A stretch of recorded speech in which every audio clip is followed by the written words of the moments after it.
Live with CDP Sports Talk, a weekly sports and entertainment podcast sponsored by Barry Collen Chevrolet. Live on YouTube, Facebook, Twitter, Twitch, and LinkedIn. And on audio via Apple Podcast, Google Podcast, Spotify, Anchor FM, iHeartRadio, Amazon Music, Radio Public, and TuneIn. Now, here's your host, Chris Palme.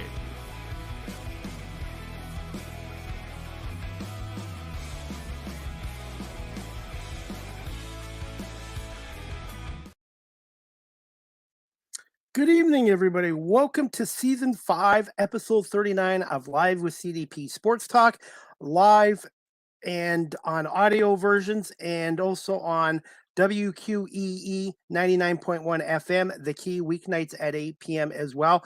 Live with CDP Sports Talk is brought to you by Barry Collen Chevrolet, 905 Woodlawn Road West in the Guelph Auto Mall. Check out barrycollen.com for the newest selection of new and pre-owned GM vehicles.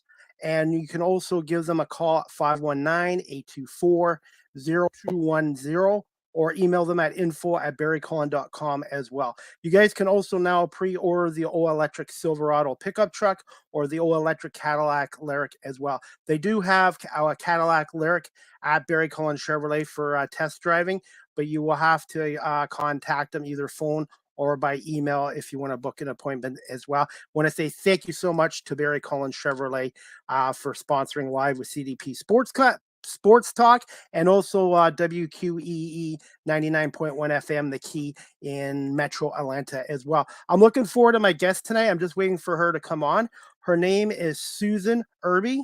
She is the creator of the Bikini Chef brand, recipes, and content. And Susan is an award-winning producer, author, public speaker, and media personality in Southern California. And she's also a 7-time award-winning radio and TV host as well. And I'm really looking forward to talking to her about her career today. And she's also now a real estate agent out in Orange County, California as well. So guys, just bear with me. Hopefully Susan will be on in a minute or two. While we're waiting for Susan, I'm just going to play a little clip of Susan and about eating. It's called Eating to Stay Healthy, What is the Trick, by Chef Susan Irby. Irby, yes. Hopefully I pronounced her name right.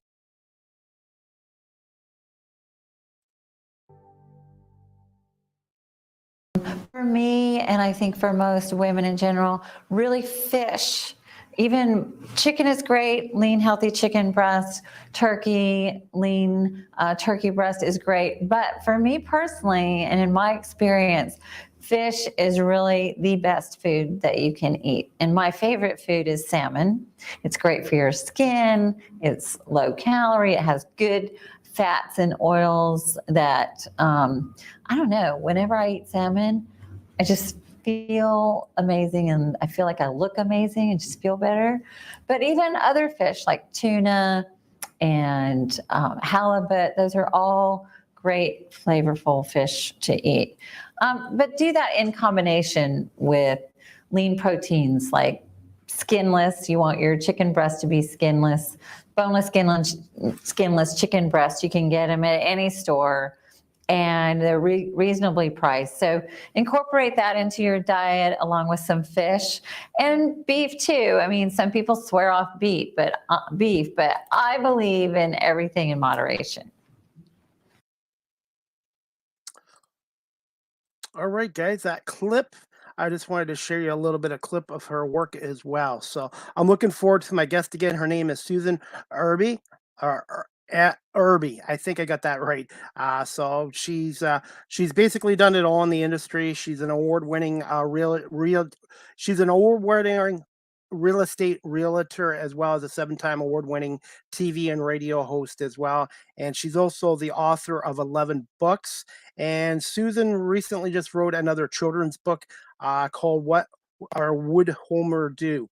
It's a children's storybook based on Homer's day-to-day adventures as well. So look forward to talking to Susan about her career. Obviously, she just started in real estate a few years ago, and she's also a freelance writer, and she's also the president of the Bikini Chef as well. And and she's a realtor as well. So looking forward to that as well.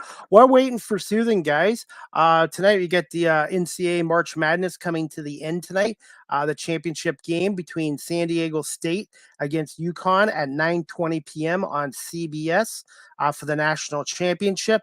This is Jim Nance's last March Madness call.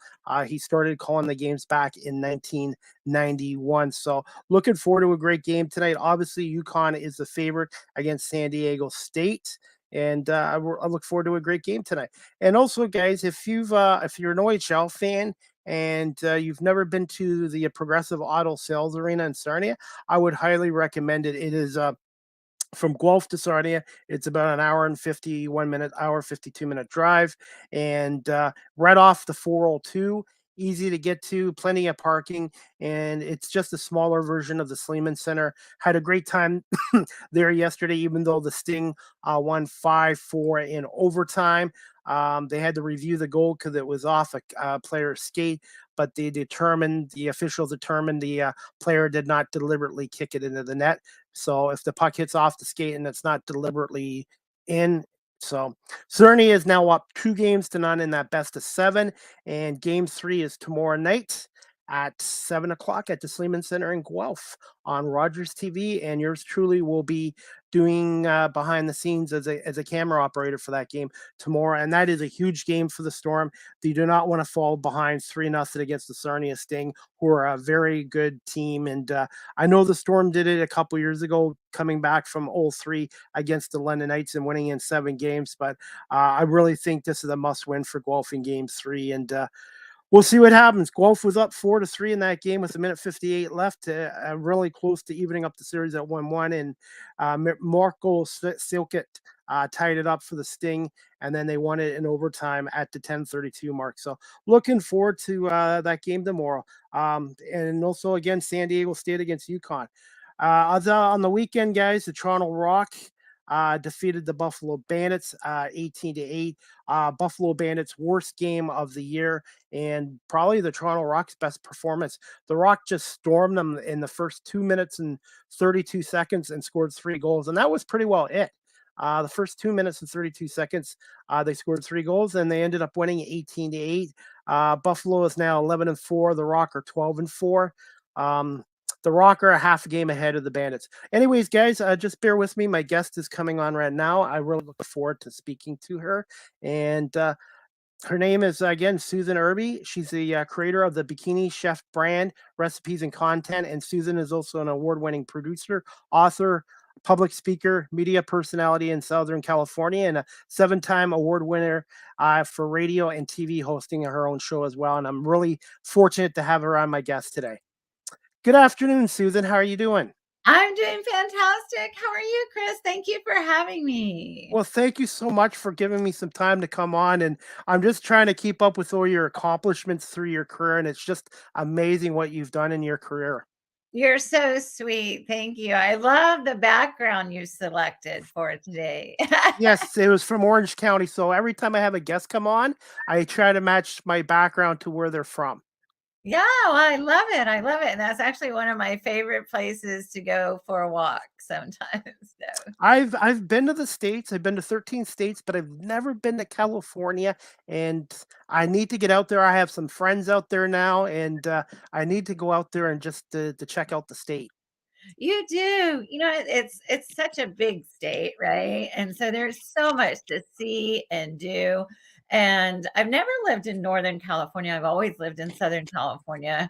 But even just here, where I live in San Juan Capistrano, we have a horse community. It's one of the original California mission towns. So we have the mission right there, which is very historical and interesting. But then if you just drive about 2 hours, you can go to the mountains, you can go snow skiing, or So 2 hours away, and you get the winter weather and stuff, the snow and all that. Wow. You do, and we've actually had a lot of it this year. I mean, the weather everywhere has been just crazy, right? Yeah, same here in Canada. We would get a couple of days of severe winter, and then all of a sudden it would be mild. I think it's just around the world. The weather is definitely changing, in my opinion. It is. It is. Yeah. Well, Speaking of the weather, how's the weather today in your area of the world? it was I went to my fitness class this morning. Sun was shining, came out, and it was raining again. But then it didn't rain. It only kind of rained in one specific little area, and then I don't know. It's just bizarre. So we're not having a typical sunny Southern California day today, but yesterday and a few days before were just stunning, really beautiful. Yeah, today here it's about in the 50s here, so it's the temperature's gone up, and we're supposed to get more rain this week as well. So April here is spring, but it's also we could still get snow and a lot of rain in this month here as well. 50 degrees for a girl that's lived in Southern California for almost 33 years. Can't Wow. believe it. I know. 50 degrees is like freezing to Wow. us. Wow. I'm used to, yeah, our winters are we still have our four seasons here, but our winters are not like they were 20, 30, 40 years ago. So, but I guess when you grow up in it, you get used to it as well. You do, you do. And I was born and raised in Georgia, and my parents were from Alabama, and we still have our home there, which is where bikini cooking all began. And but I've lived out here for quite some time now. So Wow. yeah, Ironically, my radio show is on a station in Georgia, in Metro Atlanta. fun. Well, Yes. I'm from Marietta, Georgia, which is about 20 minutes from downtown Atlanta. Okay. That's another state I need to visit too, Georgia. I need to visit more of my own country in Canada, but also I like to do more traveling as well. And I've never even been on an airplane yet. You haven't? No, You've no. got to do that. You do. Yes. And And thankfully now there's so many options, right? that's true. And it's probably safer to fly now than it was before 9/11 as well. Probably, it's I think the biggest differences now are just all the various security measures, have changed. And um I don't know. There's just a few more rules and guidelines we all have to follow, but it's still travel is exciting, right? And meeting new people, exploring other cultures and cuisines. So you've got to do that. We have got to get you on your first flight. And one of my other goals too, besides getting into radio, is to lose weight again. Before the pandemic, I had lost weight and I was feeling better about myself. And then as soon as the pandemic struck, I ended up putting weight on again, not it being as active. So for me, I can lose the weight, Susan, but the hard part, in my opinion, in the weight battle is to maintain the weight, to keep it off from going back to your old eating habits. So that's something I need to work on. When it comes to any type of diet or discipline, it's really consistency is the key. And I think that we all struggle with that, Chris. We are not, you are not alone. And especially with the pandemic, so many people were struggling, myself included. Maybe I don't wear my tiniest bikini now, but that's why I set a goal for myself to run the Orange County Marathon this year, but then I popped my ankle. So Oh, I'm not going to be able to run the marathon. My ankle is healing. It's getting better. But I joined a fitness studio. And so I'm really loving the classes there.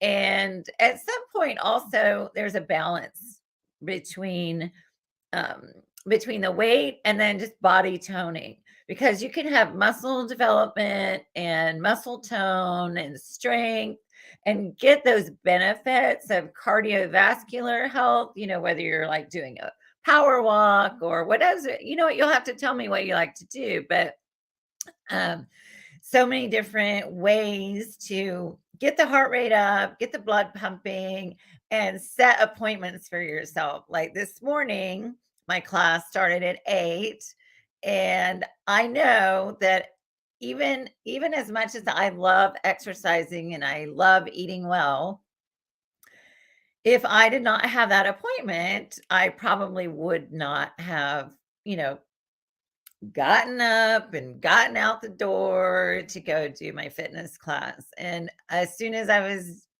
finished, I was like, oh, you just feel so much better. So try not to focus on the weight per se, as far as getting out, getting that blood flowing, getting the energy up. It helps us with our mind, you know, our cardio, our heart health, and just overall body toning. And the more that you start to experience that and feel good about those workouts and exercises, you'll want to change your eating habits a little bit too. One thing I am seeing a nutritionist, and I'm learning to learn how to cook and do my own cooking a little more instead of eating out, because we're in this society now. Everything's like, okay, let's eat out. It's quicker and stuff. But sleep is definitely huge as well for a weight loss. That's what I've been told. 100%. If you're not allowing your body to rest and recover, then it's kind of going to be fighting itself. So definitely rest, recover, sleep is essential. Um, and nutrition, they everything all goes hand in hand. Absolutely, and the two things I got to work on is the sodium and the sugar as well. I have given up a lot of stuff the last few years, and I've been it's like a car. If you don't take care of your body, just like a car, it eventually break down, and so far I've been very lucky with my body. Good. I'm so glad to hear that. And you are right. If we just don't move our bodies, then we're going to become rusty like an old car. Okay. Now I did pronounce your last name right, because that's something I'm trying to pride myself on my shows, is making sure I get my guest's last name correct. Yes, yes. It's Irby. I think that's what you said. Irby, okay, because yeah, that's one thing I want to take pride on, and always like to try to talk to my guests to make sure I get it right. Well, you got it right from my Okay, perspective. okay, no problem. And congratulations on your latest book. Would Homer do? I guess it's a children's story book. How did that come about, Susan? Well, it's in the making. So Okay, it hasn't been published yet. I'm pitching it out to literary agents and publishers. I have lots of different options that and directions we can go with that.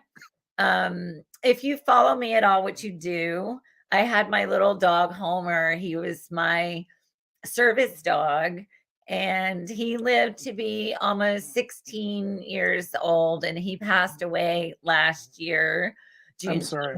29th. Yeah, and it's been really challenging for me at times, very difficult, but God put it on my heart to share Homer's love with um in the form of a children's book.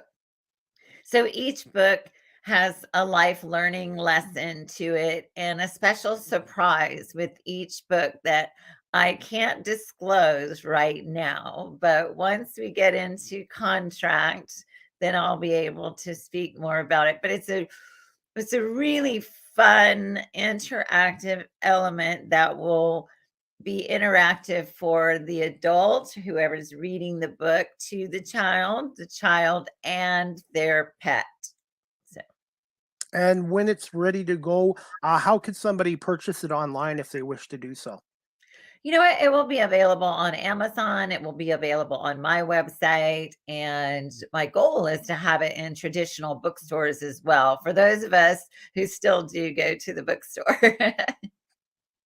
Yes, we still have them here and as well, and I just think it's great that you've already published 11 books. And I guess I was going to ask you this later, but how did you get into writing, and what do you really enjoy about it the most? And what are some of the hardest aspects of writing a book and then trying to get it published? Well, we'll start with the first question, which was how my grandfather, my father's father, was a writer and an editor. So it's in my genetic makeup. And my father used to run the 10th grade Sunday school at our church. And he and his friend Mel, they would write comedic skits. And they were really, really good. I mean, some of them would rival the cleanest comedy, right, on Saturday Night Live. They had the funniest skits. So it's just writing has just always been in my nature. I'm a journalism and mass communications major from the University of Georgia. So I've always wanted to be involved in media and writing in some capacity. And then what happened was I was so interested in writing. I joined a writers group. This was probably 1992 or 3. And I was very timid, about putting my work out there, as most people are about, right? Like when you're doing your podcast, you're putting yourself out there. It can be a little frightening at times, but we have to push past our fears.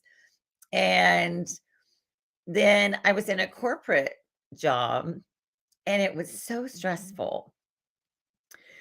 I would come home in the evenings and I would just go in the kitchen and make up recipes. I had no idea what I was doing, even though my mother was a culinary arts and nutrition major, and I grew up watching her do things in the kitchen. I never really made a lot of the things myself.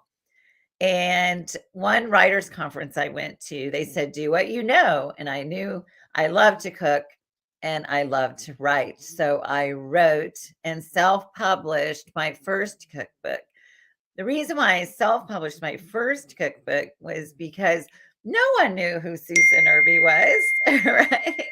No one knew much about me. So my thought was, who's going to publish my book? So I wrote my first book, Cooking with Susan, Southern Family Favorites, and it was actually pretty successful. I did my own book tour across the country and stayed with friends and family as I, either drove here or drove there. And I would reach out to bookstores and local kitchen stores to set up for book signings and things. So that was very exciting for me, and the book was very well received. So that was in the year 2000. It really wasn't until I was hosting my radio and television show, which you might remember, the Bikini Lifestyles Show. And I decided that I wanted to get back and do another book. So I had a book proposal that I sent off to agents, and they responded to me that they liked my work, but they wanted to hire me to write a different concept. And I was open to that. So I would say your first hurdle in pitching to agents and publishers is to be flexible. Your book concept may fit within their the projects that they're working on, but it may need to be tweaked a little bit. So don't be married unless it's a documentary on something. But even then, even if you're writing a nonfiction book, even perspectives or different approaches, right, can may come up. So just be open and flexible to that. As far as a writer, I've written for 3 or 4 different magazines. And yes, I published my own. I've started the Great American Novel, and I started that about 33 years ago. So I'm still working on finishing my novel. I know the ending now, so that's good. By the time I finish it, it'll be a period piece. But I would say one of the biggest challenges of being a writer, and if you're aspiring, is that you really have to set a deadline for yourself. So whether it's a short deadline or set a goal, I'm going to write X number of words per day or X number of words per week. I'm going to carve out these number of hours are going to be dedicated to my book project, whatever, or my magazine article, whatever it is. Setting deadlines for yourself is key and important. And then keeping a timeline of those. I'm old school in that way. I'll actually have a sheet listed out for my exercise, a lot of times for my nutrition, and then also for my writing. I do real estate, so I have my real estate hat I wear. And then cooking still to this day is a release for me. It's fun. It's relaxing. So those are my biggest takeaways with any career or goal or pursuit that you have, is to give yourself short-term measurable goals, whether it's daily, weekly. I do them both, daily and weekly. And then have a long-term goal. So my long-term goal was to be pitching to agents and publishers in January. So I had to push it back a little bit. So I started in February. I actually started on Valentine's Day, which was Homer's birthday. So it worked out perfectly. So being flexible, but yet also setting measurable goals for yourself. Well said. And any career you're in, especially the media industry, which I'm trying to get into, first word that comes to mind is flexible. And I always try to be flexible with my guests and flexible with my TV work that I do as well. And things do happen. And your guests always appreciate it when you're flexible with them. And sometimes their schedules, things happen, and you just have to roll with the punches. You do. You do. I have a funny story about being flexible, and that is when I had my radio show and we were on, I'm trying to think which network we were on. It was a Clear Channel station. And my guest had called in that day and said that he wasn't going to be available. We would need to reschedule. And it was hilarious because then we came out of the studio at Clear Channel from recording our show, and he was standing there in the hallway. And I said, "Chef, what are you doing here?" And he had been there actually recording for a different show, but it was pretty funny. So I handled it with grace and just said, "Can't wait to have you on the show again." Absolutely. Now, one thing I wanted to ask you, did you have a mentor or mentors when you were starting out in your career? I would say I've had many mentors. I took various classes at UCLA Extension program out here, in Los Angeles. And so some of my writing instructors became mentors, so to speak. I was able to secure an agent through a celebrity actor friend, and she became a mentor for me and then helped me, with other aspects of the industry. As far as a specific mentor, I feel that my parents have been great mentors for me.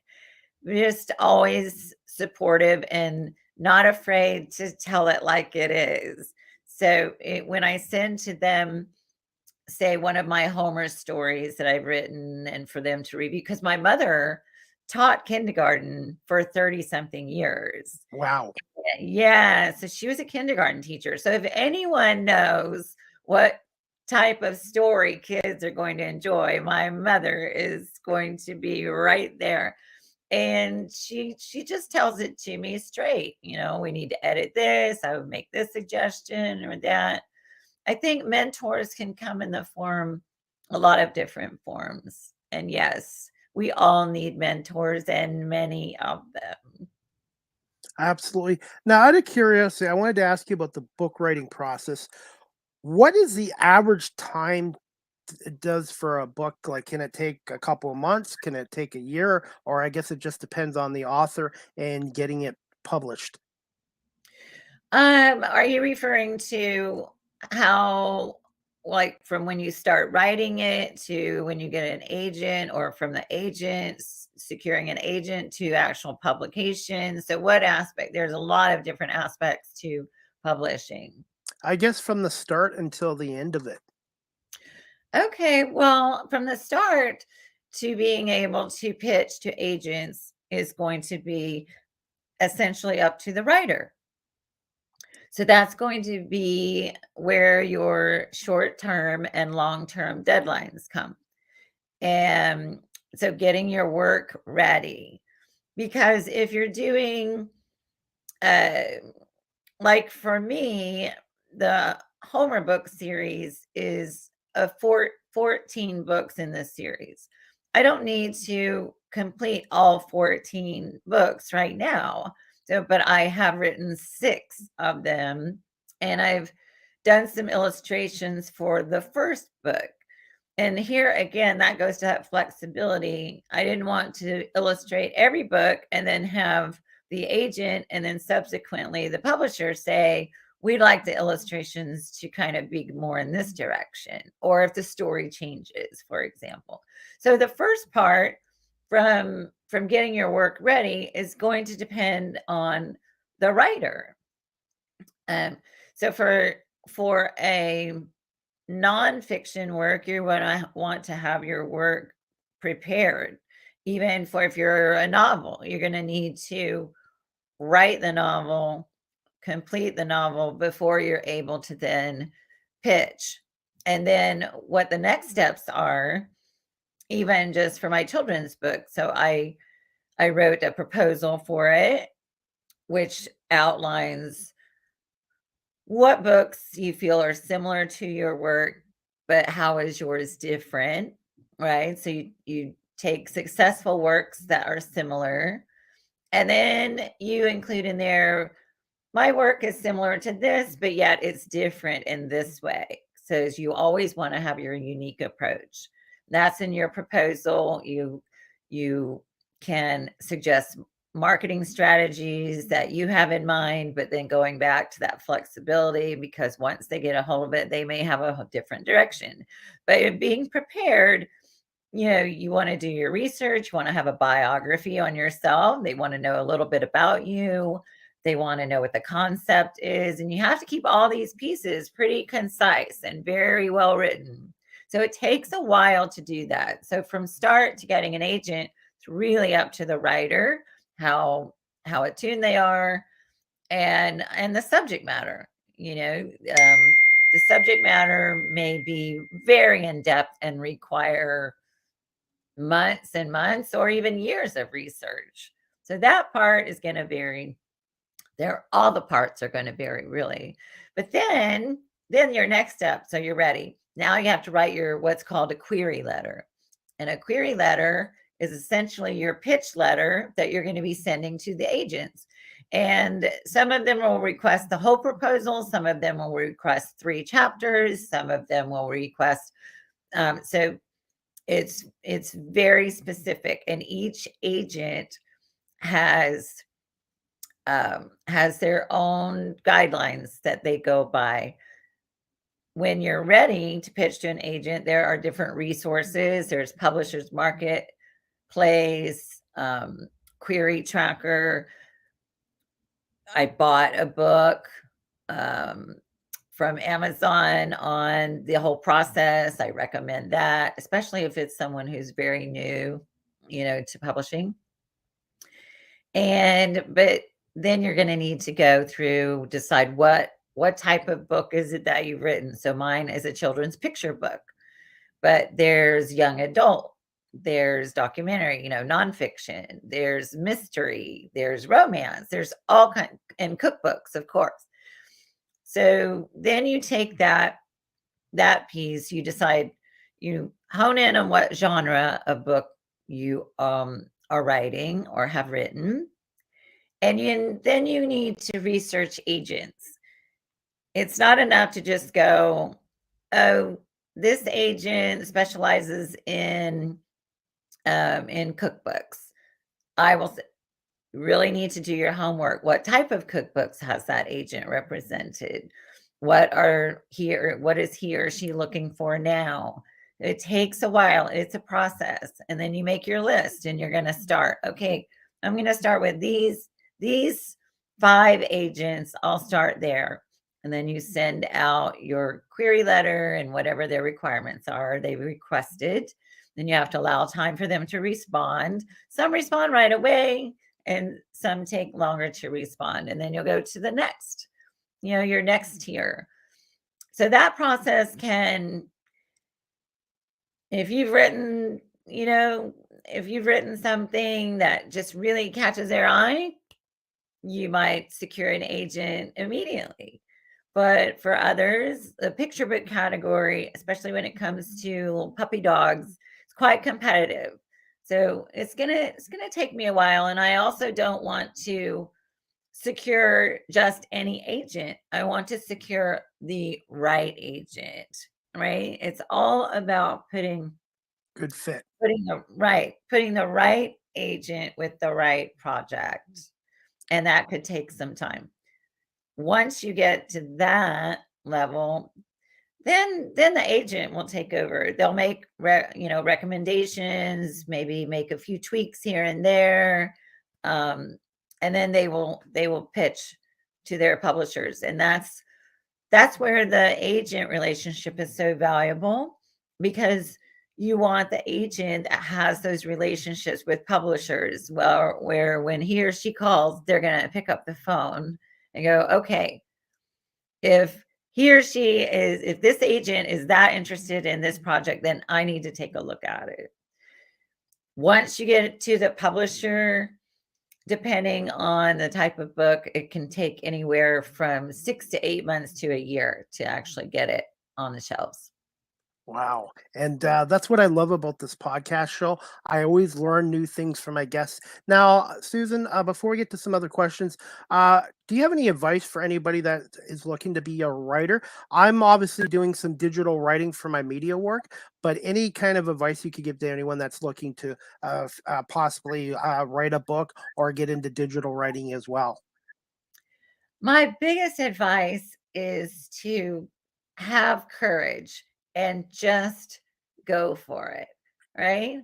I think a lot of times, I know I did for years, I would have been a writer many years ago, but I was afraid. I was like, who's going to want to read that, but there's so many different genres of books out there. So just push past your fear and then just write. Just write. Pick up the pen and just write. Or if it's on your computer, just start typing. My second advice is just write. Meaning when you're typing or if you're just taking pen to paper, just keep writing. Resist the urge to edit yourself as you are writing. Really? Wow. Yes, just get it on the page. That's what editing is for. Editing is for editing. Writing is for writing. So just keep your pen moving. Keep your fingertips moving. Resist the urge to edit as you write. The goal is to get your thoughts on the page. Then you can edit. Okay, definitely. And I have a guest or a viewer, and Andy Carol Woolery. She's actually my co-host on my Small Talk podcast, a new show we started together. And she's also with Rogers TV here in Kitchener, which is a suburb of Toronto. And she's looking to get into broadcasting as well. And she's just saying, great question about getting into publishing. And then she's like laughing out loud. 33 years ago, yes, I don't know where the time goes.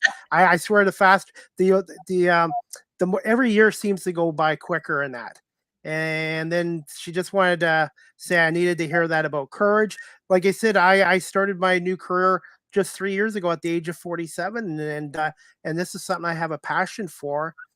And I think two more quick questions from her. And Andy, yes, writers, right? It's simple. Editing is for editing. That's something that applies to me because I'm guilty of it. I'll write something and then I'll immediately start nitpicking it and editing it. A lot of people do that. You are not alone. So just keep your hand moving, keep the pen moving, keep those fingertips on the keyboard, and just get the thoughts on the page. Great advice, and thank you so much. The next question I wanted to ask you, Susan, I think you already answered the first part of it, but the second part is, what were some of the challenges of starting up your own business? Well, the again, that courage and not overthinking it. So, a lot a lot of people will say, be very you want to do your homework, do your research. However, at the same time, at some point, you just got to go for it. So get your thoughts on paper, kind of map it out when you started doing your podcast like you have now. Um, what steps did you take to do that? You just said, I'm going to do a podcast, and you started doing it. And just that action in motion will help you get better and better and perfect it. So you just have to go for it at some point. Now, however, if you're starting a business that requires a lot of seed money, that's going to take a lot of financing to get started, you want to do your homework and research. I'm developing a product right now, and that's going to take a little bit more time. And I've kind of mapped out my, I guess, my tree. Like, here's the end product, and then what does this look like in my mind? How does this translate to the page? And then once doing that, who is my target audience? You have to really understand who your target audience is. Who am I selling to? And who's going to buy the concept to help me get it to my audience? Write it out. Brainstorm. Do your own brainstorming sessions. Write them down, whether it's computer or on a piece of paper. Right now, I have some things I'm working on. I literally tape them on the wall of my closet so that when I go in and I see, whether I'm putting my earrings on or whatever, it's right there and I can visualize it. Then aligning yourself, doing that research. Okay, I've identified my target audience. I've identified the people or entities that I may need to align myself with to get the product on the market to my target audience. I need to learn about these people, whether it's an individual or a company. So now I'm in that phase of researching their businesses so that when I'm ready to pitch, just like with the literary agents, you've researched the agents, now researching the companies. Now I'm ready to pitch my product idea. I want them to know that I've done my homework. I know about their company. I know why their company would align with my product idea. I know how their audience matches up with my product. And so it all boils down to going for it, having courage, doing your homework, putting it on the page, really thinking about it, and then doing your research, knowing your target audience, knowing who's the right person or company to align yourself with for your product, doing the research on them, putting together that pitch, whether it's a letter or a 5 or 10-page document. Maybe my book proposal for my What Would Homer Do is 60 pages. It's a lot. But it's very thorough. And because when you present to someone, you may only get one shot. you want to be as prepared as possible.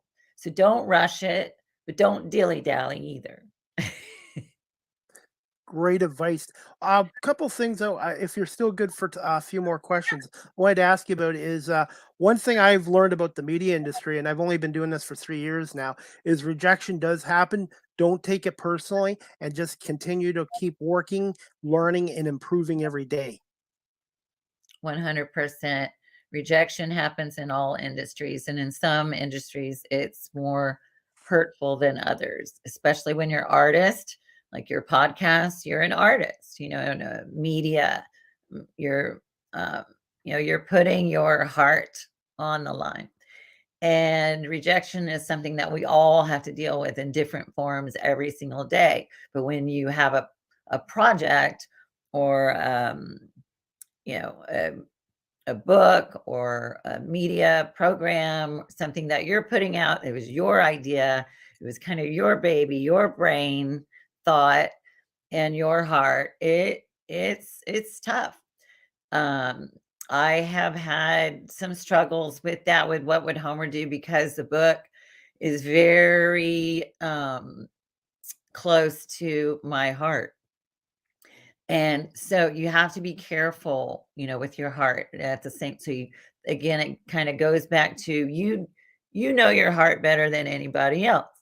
So it, if you get that rejection, or when you get that rejection, don't take it personally. But if you are feeling, then just step away from the project for a few days, and come back to it.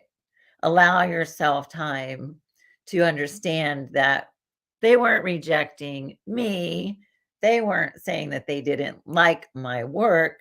They were saying that maybe my work isn't a good fit for what they're doing right now. And that is the goal. The goal is not to secure a media outlet. I mean, obviously you want your show to be in as many outlets as possible, but it's not to secure that literary agent. It's to secure the right literary agent who is right for your project and you're right for them at that time. So it's marrying that timing and styles and subject matter, so that then they can take it to the publisher that that aligns with your project. And it's incredible. We're speaking of books in particular, the volume of agents out there. There's so many agents. So what I do is I just I map them out and I research them and I kind of put them in order. Okay, I'm going to start here and see what happens. And every no is one step closer to a yes. You nailed it. And I've also learned in the last few years to step out of my comfort zone, because for many years, as soon as I was kind of in the spotlight, I would kind of, what's the word I'm looking for? Shrink, get smaller. And now, anytime I get an opportunity, even if I'm in the spotlight, I seem to be more willing to take more chances than I was in the past. And I champion you so much for that. And just, the honor of being on your show and seeing what you're doing. You're a fabulous host. You're doing terrific. So go for it. You're a great interviewer, and don't let anybody tell you otherwise. Well, thank you so much. And to be honest, I've learned more in the last 3 years about myself than in my past career. And you know what? Things happen for a reason. And I just find this podcast, my camera work, has changed my life completely, because this is something, it took me a while. Some people find their passion really early in life. For me, it took 47 years to find my passion or my calling. I'm 57 and I'm still carving out my unique purpose. So never give up. All right, definitely. Just this one question I wanted to ask you about. Obviously, you were an on-air host of a national broadcast and a radio show. Can you just tell my audience here in the Toronto area, what are some of the major difference between TV and radio productions? Huge difference. Nowadays with the video podcasts and things like that. And I tried to do it a little bit when I had my radio show, but I didn't have the proper, cameras and all the tripods and things like that. But radio is going to be more simplistic. You go in the studio, it's not video. So even though you want to, look your best for your show and things like that, and I would have a recipe on air for every single show, and people thought I was crazy. How are you going to do a cooking show and a recipe on the air? People love to talk about food. They don't have to see the food, right? People love to talk about food. Absolutely. Yeah. Then they can hear us on the air tasting it, and we're talking about the dish, and I'm interviewing chefs and they're talking about food, and I would interview a fitness person. So I think radio allows you a little bit more flexibility because you can go into the studio, there's a microphone, and as long as the microphone's working, you can talk about anything. And it doesn't require a huge camera setup. It requires a great audio board and someone who knows what they're doing to run the board. But you don't have to worry about lighting, and you have to worry about sound and people showing up, and timing. When you're doing a radio interview, especially when you're doing a live broadcast, you have to be super hyper aware of timing for the commercial breaks. But other than that, radio is just more simplistic in that way. And you can reach a huge audience from a small studio. Okay. So that's a thing of radio. Television, completely different. You're going to have studio lighting. You may be shooting on location. Each person, like in the radio show environment, I had 2 co-hosts, and then we would have guests come into the studio. So you have chairs, with a microphone and headphones at each station. I think, oh my goodness, sometimes we may have like 6 or 7 people, in the studio, but all of the microphones are right there around the studio table with the headset. I'd say part of my biggest frustrations when doing radio was when the guests would come on and they wouldn't speak directly into the microphone, right? They would be speaking over here, and you'd be like, speak into the microphone. That happens. So everybody can hear you. Right. So that, and then just the timing of the commercials. So television. So if you have 6 people on set, each person is going to have a lavalier mic. They're going to have to be wired. You got to have the camera, the lighting. If you're doing a cooking show, which we did fitness and fashion and food. So you would have to have all the food prepped before you even think about turning on a camera. You have to have all the food prepped, shop floor prepped. You have to have the final dish already made. You have to map out and rehearse. Okay, I'm going to put this ingredient here.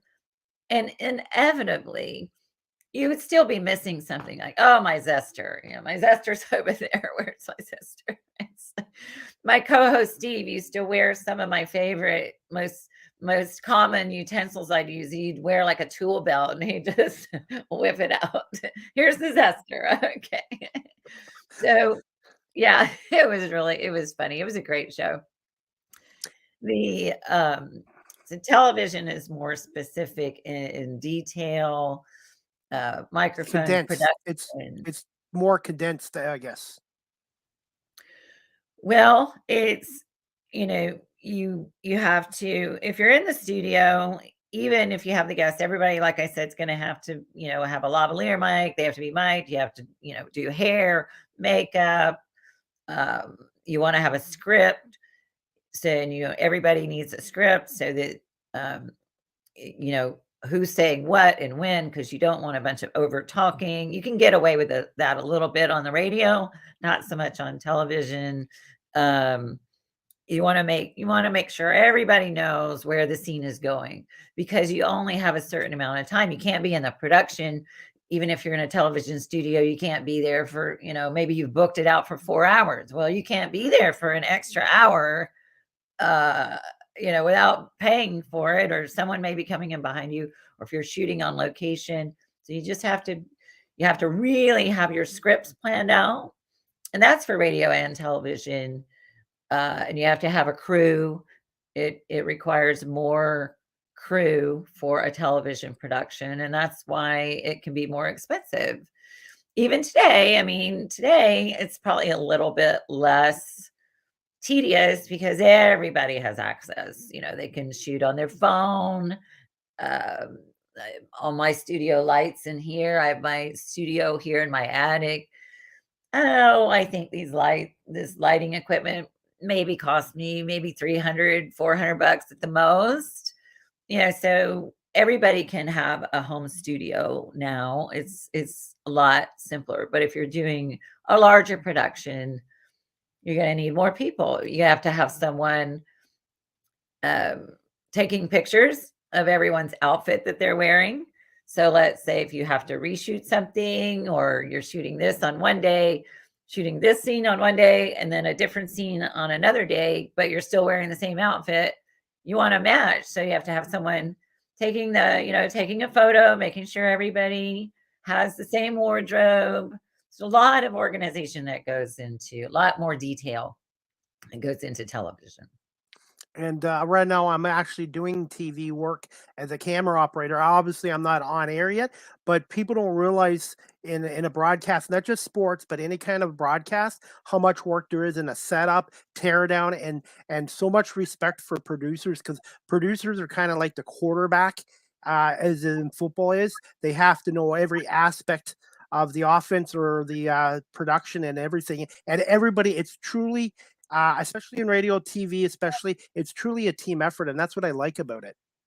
It is a team effort. It's a collaboration, and that's why when you see or hear about shows that are going off the air, whether it's radio or television or a film, you often hear, this is my family. It becomes like your family, and it's hard. I was fortunate enough to have been a part of Seinfeld when they were on the air in their last season. And I was invited to be on set for the season finale and the wrap up production. And then they subsequently invited me to join them for the Directors Guild Awards that year in Beverly Hills. And it was bittersweet, when it all went off the air, because I think they were on the air for, I'm not even gonna say 9 years. I think 9 years. 9 years. Yeah, I was gonna say 9. I don't know if it's 9 years or 9 seasons, but 9 years for sure. And they become family, and it's hard. Yeah, it's hard to let go. I did not know that about you as well. Did you have a specific favorite episode on that show? Well, I was in 3 episodes, so I would say Awesome. yeah. Awesome. Yeah, my favorite one is when Kramer was running for condo president, and you probably wouldn't recognize me, but I'm pushing a baby in a carriage in the scene with Kramer, and we go up to him when he's running for president. So I'm biased. That was one of my favorite. And I think the one where the gal is the loud laugher, she went to one of his comedy shows or something, and she was just laughing so hard. She was so distracting, I think.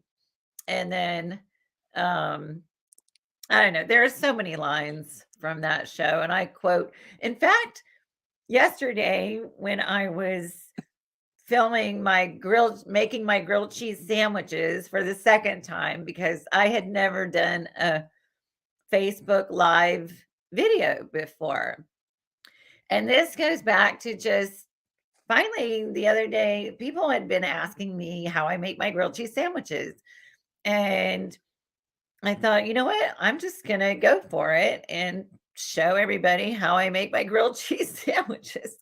And so I wanted to do a Facebook Live, but I'd never done one before. So I just thought, well, I'm going to go for it. What's the worst that can happen? Well, it's hilarious in a way because when I set my phone up on my ring light, and and I had the video and I tested the video just in my kitchen, I could see everything. I didn't realize that when you do Facebook Live, the framing is only this, it's very small. Small. Yes. Yes, it's tiny. So it's not this. So I thought, so I've got, my cheese and jalapenos over here on this side, and then I've got the stove and the pan over here on this side. Then anybody could see was the lane between the center island and the countertop. They couldn't see anything. So they could hear me talking. They could see the back of my hair, every now and then I would come and I would be right in front of the camera to show them something. So it was pretty much a disaster. I got to tell you, it was pretty much a disaster. And so I needed to redeem myself. So I went yesterday, but what I learned, and you would never know until you tried. But so I learned the framing is super small. So yesterday I redid it. But even then, like I still am learning like where I'm gonna have to put tape, on the floor in my kitchen where the camera needs to go. And like put just like a little throw rug over it or something so it doesn't annoy everybody in the house. Well, when I started my podcast 3+ years ago, my first podcast show was on Instagram Live, and it was bad. And but you know what? I didn't give up. I kept doing it, and then eventually I learned how to do Facebook Live. And then a couple years ago, my friend told me about StreamYard, which is like Zoom, but Oh, I personally like it better than Zoom, and it makes my show look more professional and give me a little more credibility as well. But you all yeah, have to, but we all have to start somewhere, and the only way you get better in anything in life is reps, and just keep at it. right. That's what I did yesterday. I reshot it and it worked well enough, to where I can. So Instagram Live, is that a different, I haven't done Instagram Live yet. Is that a different framing from Facebook Live? It's I think it's a little smaller. I was using Oh, Instagram. This platform I use, Susan, is TikTok. A couple years ago, I told people I'm too old for TikTok, but one of my friends got me on TikTok, and I use it for my podcast to promote myself, my guests such as yourself, and it's been a great tool. It's like anything. Social media is like alcohol. You just have to know how to use it properly and handle it. right. I love that analogy. That's great. Yeah, I And have a TikTok account. I don't use it very often for those exact reasons. I feel like, oh, that's a younger audience or but no, there's a lot of people that are like our age, and I've I've I've amazed myself in this media stuff. Everyone thought, "Oh, Chris, you'll never be able to work with younger people."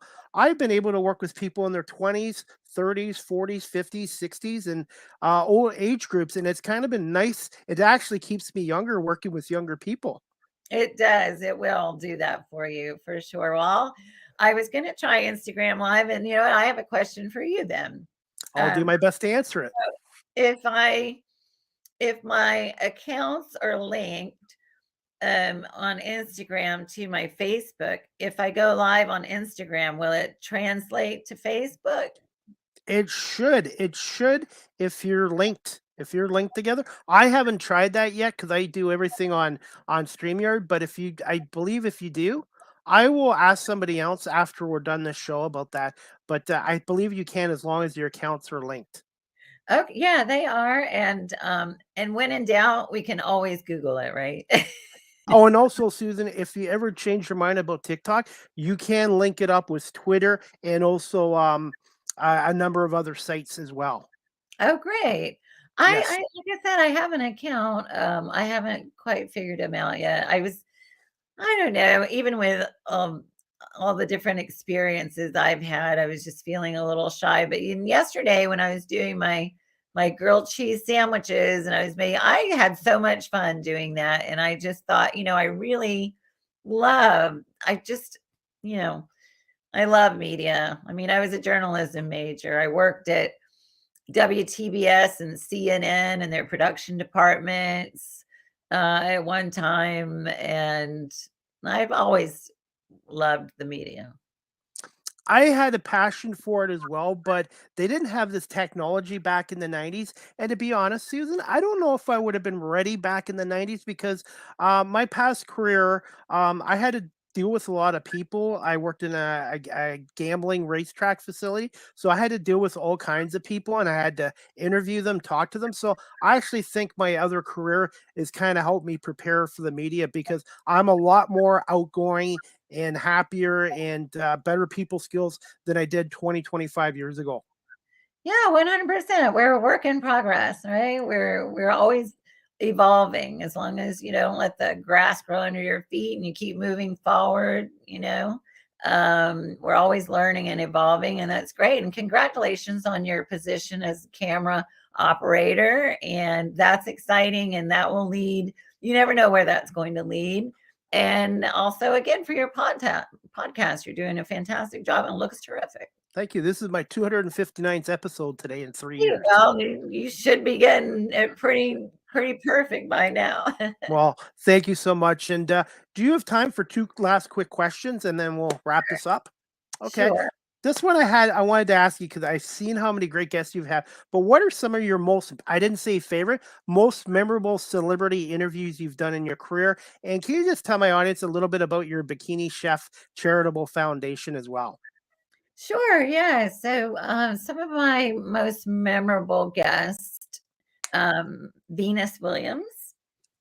I interviewed Venus Williams, and that was quite interesting. And she was just spectacular, of course, and all that. She wrote a book called Come to Win, and a dear friend of mine, Kelly Carter, um, was a co-author on the book, and so she helped arrange that interview, and it was spectacular, and I was so grateful that Venus would take the time, right, to speak with me. So that was very special.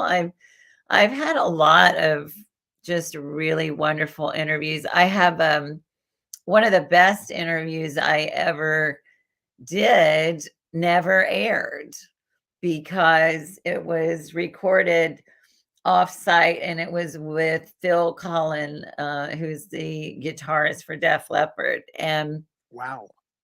yes, and so it was recorded off-site, and then when I took it to the studio, I won't name the network, but they accidentally deleted it. Oh, man. Yeah, that was painful. That was painful. But, I did some fun things on the red carpet at a charity event, um, for the Wounded Warriors Project, and so I that's on my YouTube, I think. So I speak with Bill Engvall and Gene Simmons, and so that was a really fun event, and I was able to meet, um, just some other wonderful actors. I and chefs, I've met Giada, and of course, I've interviewed Wolfgang Puck many, many times. He's always so professional and a delight, but there's just too many, there's just too many to name. Billy Bush was a delight to interview, and Sara Moulton, Chef Sara Moulton, one of the sweetest, kindest, most generous people to interview. But there's been so many. I mean, I've interviewed Olympic athletes, gold medalist. Katra Corbett is such an inspiration. She's an ultra runner. she probably runs, I don't know how many miles a day she runs, but I'd say at least she probably runs 20 miles a day. I mean, she's just, and she was a fruitarian. Yeah, she just ate like fruit. Now I think she's expanded a little bit from that, but anyway, it's just too numerous, to mention uh all the different people that I was really fortunate enough to interview over the years. Just really special. I do miss it. Yeah. And I have to be honest, I've had people on my show that I never thought I would come on, and they've been so great and supportive. And when I first started this doing Susan, I was writing stuff down in that. And one of the guys from the Toronto Raptors of the NBA, Eric Smith, gave me some advice. He goes, Chris, just talk to me like we're at a donut shop or at a sporting event. It's okay to write points down and stuff like that, but always talk to your guests like that you're having a conversation, and a natural conversation makes for a better podcast, radio show, or etc. It really does. It does. And you can tell a difference when someone has just reading, off of a list, and no, you're very engaging, and it's a pleasure to be here. You asked about the Bikini Chef Charitable Yes. Foundation. Yeah, so I've been involved with an organization in Los Angeles called St. Anne's, and they help young teens who find themselves pregnant for various reasons and with no place to go. And there's a school there, there's housing, there's career counseling and education. So I support that, different food charities. So really, the Bikini Chef Charitable Foundation reaches out to multiple different other charitable organizations and causes, because we've got, you know, as much as we receive in this world, we need to give back. And so that's what it was all about. Absolutely. Sharing And the love. absolutely. And I was a big brother for 16 years here. And I was a volunteer at the Humane Society for 11 years. And now I'm doing some more volunteer work here as well. And I think it's important to give back to others. And to me, to be honest, I rather give than to receive. I know that sounds corny, but That never sounds corny. And I totally admire you for working with the Humane Society. I was going to volunteer over at some of our rescue organizations, but I just can't. I have to it's stick with helping people, because I would just want to adopt and take all those little animals home with me.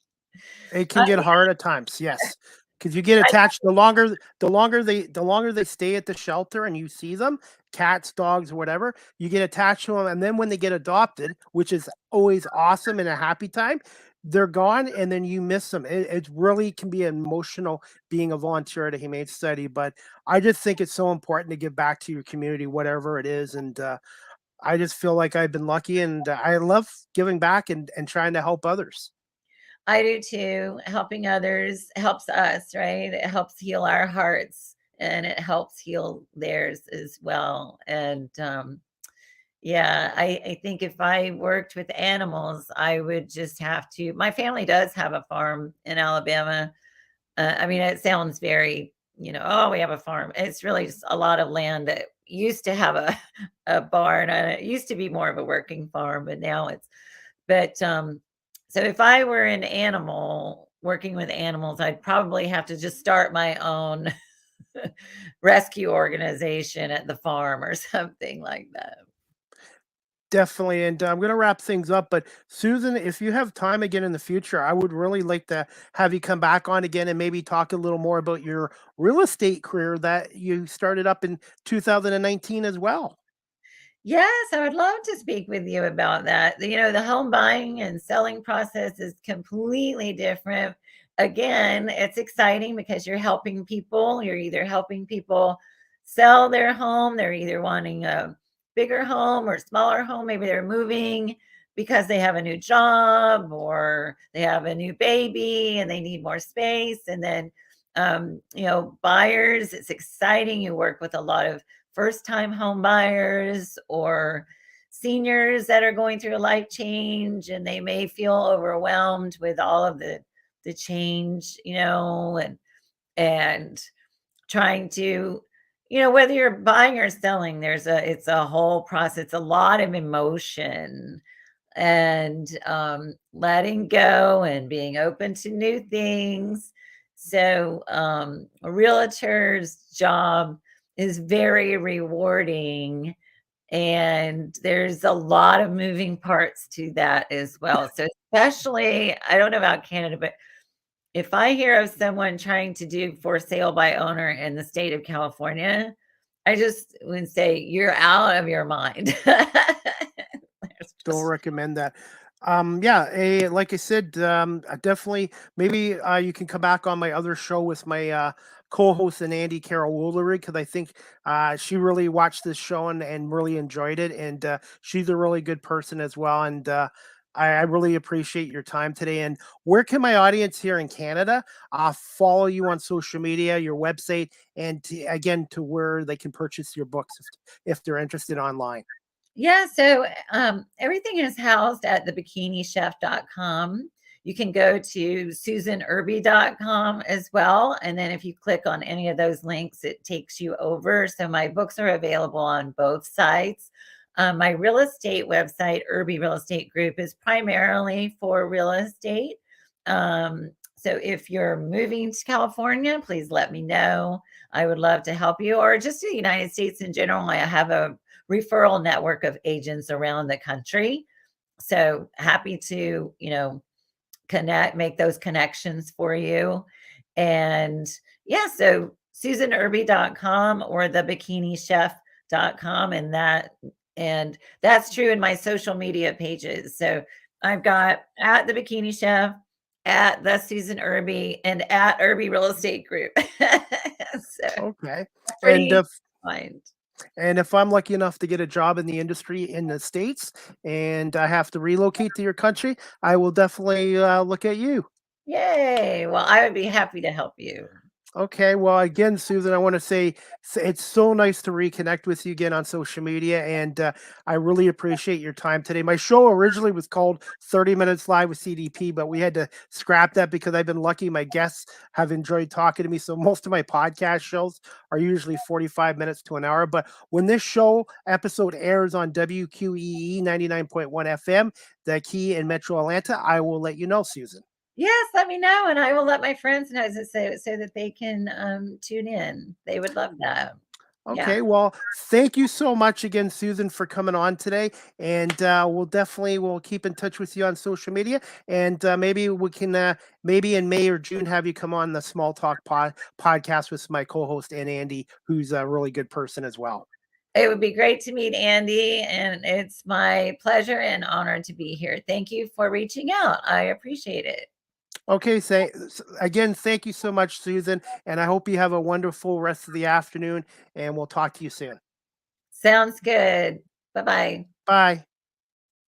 All right, guys, I hope you enjoyed season 5, episode 39 today with my guest, Susan Irby. She's a real estate agent and award-winning realtor, and also a 7-time award-winning radio and TV host as well. So I really appreciate Susan coming on today. And if you guys can give me about 20 minutes or so, I will have our episode downloaded to my audio platforms as well. Guys, just to let you know, my next live with CDP Sports Talk, it's a double header by Barry Collen Chevrolet and on WQEE 99.1 FM, The Key in Metro Atlanta. Season 5, episode 40, Wednesday, April 5th at 11:05 a.m. with ESPN Radio Update Network anchor Christine Lisi. She's coming on my show for the 4th time to talk about the Buffalo Bills, the Buffalo Sabres, and maybe a little bit of March Madness as well. And then at 7 o'clock that same night, Wednesday, April 5th, season 5, episode 41 was Bradley Kramer. He's a reporter with City News 570 in Kitchener, Ontario as well. Before we wrap this up, guys, I'm just going to read some more comments. Mickey, thanks for watching, Mickey. Hi, Chris. Hi, Susan. How are you both? I appreciate you watching, Mickey. I appreciate that. And Andy, thank you so much for watching. I would love to chat more. Deal. We'll try to hook up with Susan, hopefully maybe in May and June, and have her come back on again. And I really appreciate your support of my work, and Andy, and your friendship. And I look forward to our next Small Talk podcast show, which I'm going to promote again very soon, which will be coming up on Friday, April 28th at 1 o'clock with Jim Epi, I believe, of Epi Manor Limited in Waterloo. And I want to say thank you to Andy for getting Jim to come on our show as well. And the radio cooking show, and Andy really likes as well. And somebody should maybe do a radio cooking podcast show as well. I think that's a great idea as well. Also, guys, you can check out my website, WQEEFM.radio. 12345 website. Again, live with CDP Sports Talk is on weeknights at 8 p.m. to 9 p.m. on WQEE 99.1 FM as well. And I want to say thank you to Ryan O'Neill, the station manager, for having me on here as well. We're going to wrap this up again, guys, soon. But as always, guys, let's see. Live with CDP Sports Talk is live streamed on YouTube, Facebook, Twitter, Twitch, and LinkedIn. And I want to say thank you to everyone watching this episode on my live stream platforms as well. You guys can also check out my website, beacons.ai/Chris D. Palme. Live with CDP Sports Talk is also sponsored by Barry Collen Chevrolet Dealership at 905 Woodlawn Road West in the Guelph Auto Mall. Check out barrycollen.com for the newest selection of new and pre-owned GM vehicles as well. You guys can also follow me on TikTok at Live with CDP. I post a lot of content there as well. StreamYard is the official live stream provider of Live with CDP Sports Talk. If you're into webinars or podcasting, StreamYard I definitely recommend as well. Again, Live with CDP Sports Talk is produced by CDP Media Productions, yours truly, 2023 here in Ontario. And finally, guys, Live with CDP Sports Talk, the audio version is available on iHeartRadio, Amazon Music, Google Podcasts, Anchor FM, Apple Podcasts, Breaker, Pocket Casts, Radio Public, Spotify, Castbox, LinkedIn, Stitcher, and Tuned In. And again, weeknights at 8 p.m. Eastern on WQEE 99.1 FM, The Key. Again, I want to say thank you so much to my guest, Susan Irby, or I think it's Irby or Arby, for coming on today. She's the creator of the Bikini Chef brand and award-winning producer, author, public speaker, media personality, and also she's now a real estate realtor as well. Thank you so much to Susan for coming on. And again, I want to say thank you to everyone watching and listening to this podcast show today and later on WQEE 99.1 FM. I hope everybody has a great rest of the afternoon and evening, and hope you guys can tune in to Live with CDP Sports Talk doubleheader, not one, but two shows this Wednesday, April 5th, 11:05, Christine Lisi from ESPN Radio, and at 7 p.m., Bradley Kramer, our reporter from City News 570 in Kitchener, Ontario. Have a great night, everybody, and thanks again for watching and listening to Live with CDP Sports Talk, brought to you by Barry Collen Chevrolet. Good night, everybody.